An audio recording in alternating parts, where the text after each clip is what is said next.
ஓம் நமோ நாராயணாய நமக.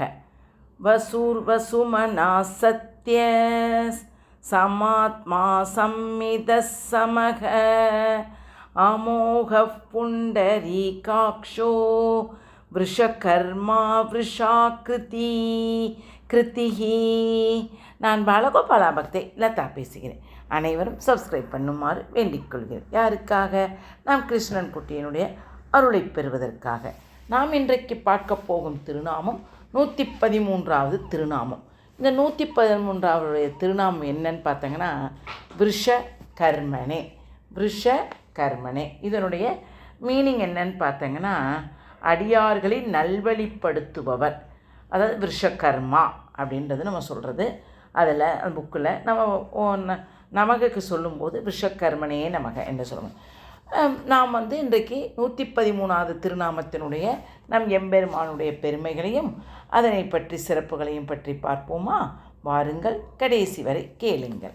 திருவரங்கத்தில் ராமானுஜர் நிறைய சொற்பொழிவுலாம் ஆட்டிகிட்டு வந்தார். அப்போ ஒரு நாள் இந்த பகவத்கீதையில் இருக்கிற ஒரு ஸ்டான்ஸாக எடுத்து எல்லாத்துக்கும் தன் சீடர்களுக்கு விளக்கி கொண்டிருந்தார். என்னன்னு பார்த்தீங்கன்னா நமக்கு எல்லாத்துக்குமே தெரியும். பரித்ராணாய சாதுனாம் விநாசாய ச துஷ்கிருதாம் தர்ம சம்ஸ்தாபனார்த்தாய சம்பமாமி யுகே யுகே என்ற ஸ்லோகம் வந்ததாம். அதன் பொருளையும் விளக்குகையில் அடியார்களை காக்க வேண்டும் என்ற ஒரே நோக்கத்துக்காக எம்பெருமான் அவதரிக்கிறார் என்று பொருள் கூறினார்.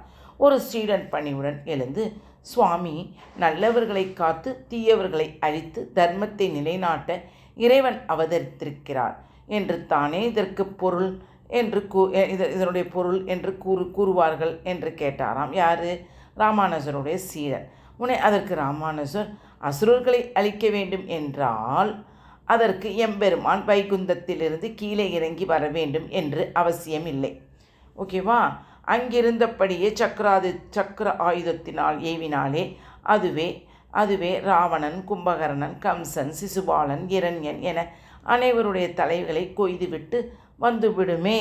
அடியார்களோடு கலந்து பழகுவதற்காகத்தான் இறைவன் அவதரித்திருக்கிறார். ஏனெனில் பிரகலாதனோடு குகனோடும் சபரியோடும் அனுமனோடும் கோபிகளோடும் கலந்து பழக வேண்டும் எனில் அதை வைகுந்தத்தில் இருந்தபடியே செய்ய இயலாதல்லவா? அதனால்தான் பூமிக்கு இறங்கி வருகிறார். வரும்போதே குறுக்கே வரும் அசுர சக்திகளை அப்படியே அழிக்கிறாரே ஒழிய அது அவரது அவதாரம் நோக்கமல்ல.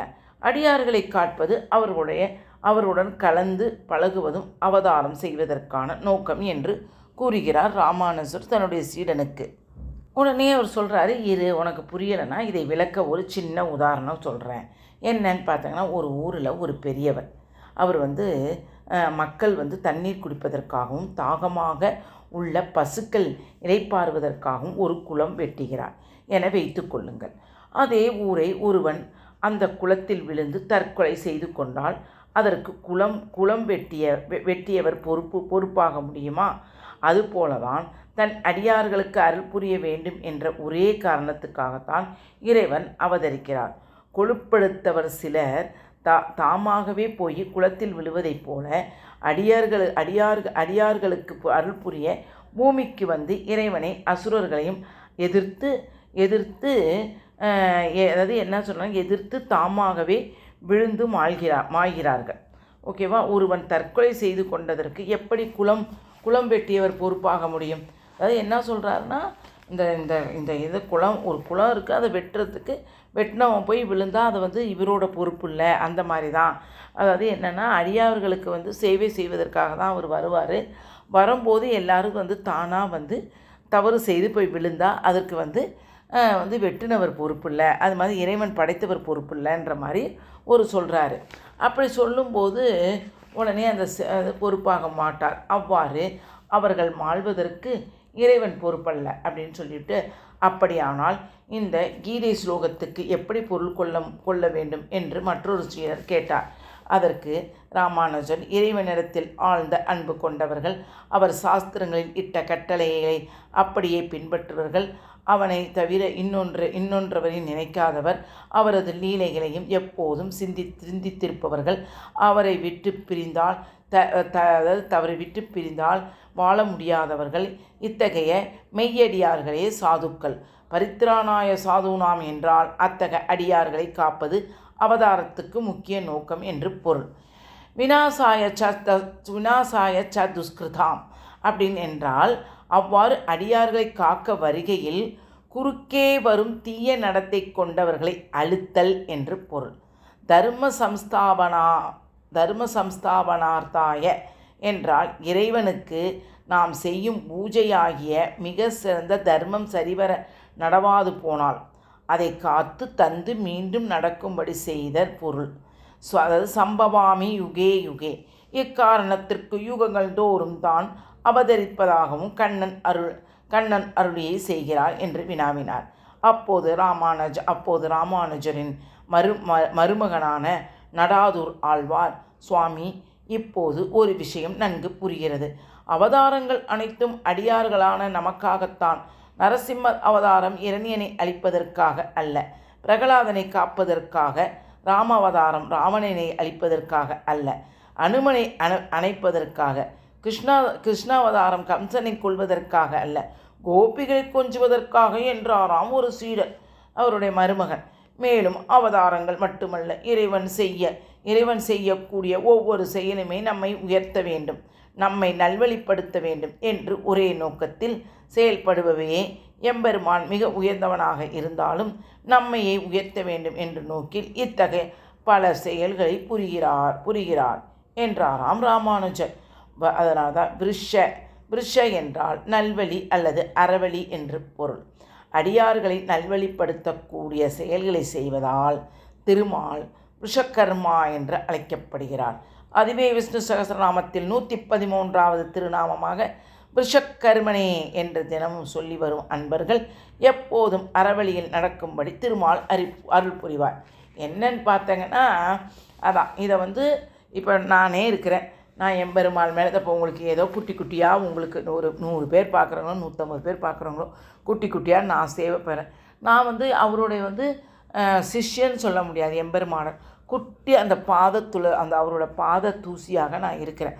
நீங்கள் அதை கேட்டாங்கன்னா நீங்கள் அதில் ஒரு குட்டி பாத தூசியாக இருக்கிறேங்க.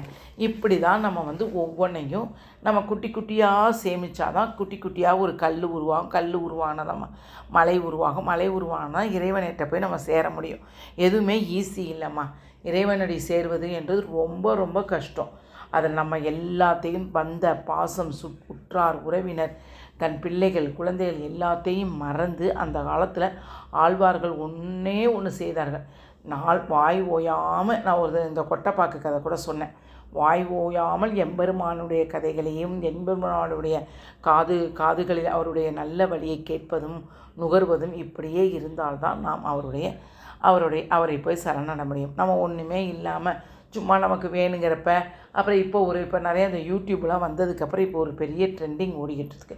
ஒவ்வொரு ஃபங்க்ஷனையும் ஒவ்வொரு தேவையும் இதை நீங்கள் படிங்க சரியாகப்படும், அதை நீங்கள் படிங்க சரியாகப்படுன்றாங்க. அது ஓகே. இன்னொன்று பார்த்தீங்கன்னா இந்த பூஜை புனஸ்காரம் நிறைய இப்போ நானும் தான் சொல்கிறேன், எல்லோரும் சொல்கிறோம். ஆனால் சொல்லும்போது நம்ம என்னென்னா ஸ்ரத்தையாக ஒரு 5 or 10 minutes பகவானை கீழிருந்து மேல் நோக்கி மேலிருந்து கீழ் நோக்கி நம்ம மெடிடேஷனில் இருந்து அவரை பிரார்த்தனை பண்ணாதான் அவருடைய அருள் குட்டியோண்டாவது நமக்கு கிடைக்கும் அம்மா. இது உண்மை. ஓகேவா? எல்லோரும் என்ன செய்கிறப்ப நானும் சரிதான். எல்லோரும் சேர்ந்து நம்ம என்ன செய்கிறோம், கடன் பூஜையை பண்ணுறோம், ஒரு வடையை வைக்கிறோம், பாயாசத்தை வைக்கிறோம், சாப்பாடை வைக்கிறோம், பூஜை பண்ணுறோம், புனஸ்காரம் பண்ணுறோம். கரெக்டு, அது இறைவன் திருவடியை போய் சேரும், இல்லைன்னு சொல்லலை. பட் அதோடு சேர்ந்து நம்ம நித்தம் ஒவ்வொரு நொடியும் ஒவ்வொரு பொழுதும் நம்ம நித்த பகவானை நினைப்பதற்கு தான் எங்களுடைய பிரபுலாம் சொல்வார், ஹரே கிருஷ்ணா ஹரே கிருஷ்ணா கிருஷ்ண கிருஷ்ண ஹரே ஹரே, ஹரே ராம ராம ராம ஹரே ஹரேன்னு சொல்லிக்கிட்டே இருங்க அப்படின்னு சொல்வார். ஓகேம்மா, இதுதான் குட்டி சரணாகதி அடைவதற்கு இதெல்லாம் சின்ன டிப்ஸுமா. ஓகேம்மா, பிடித்திருந்தால் லைக் பண்ணவும், ஷேர் பண்ணவும், கமெண்ட் பண்ணவும். வாழ்க வளமுடன். ஹரே கிருஷ்ணா.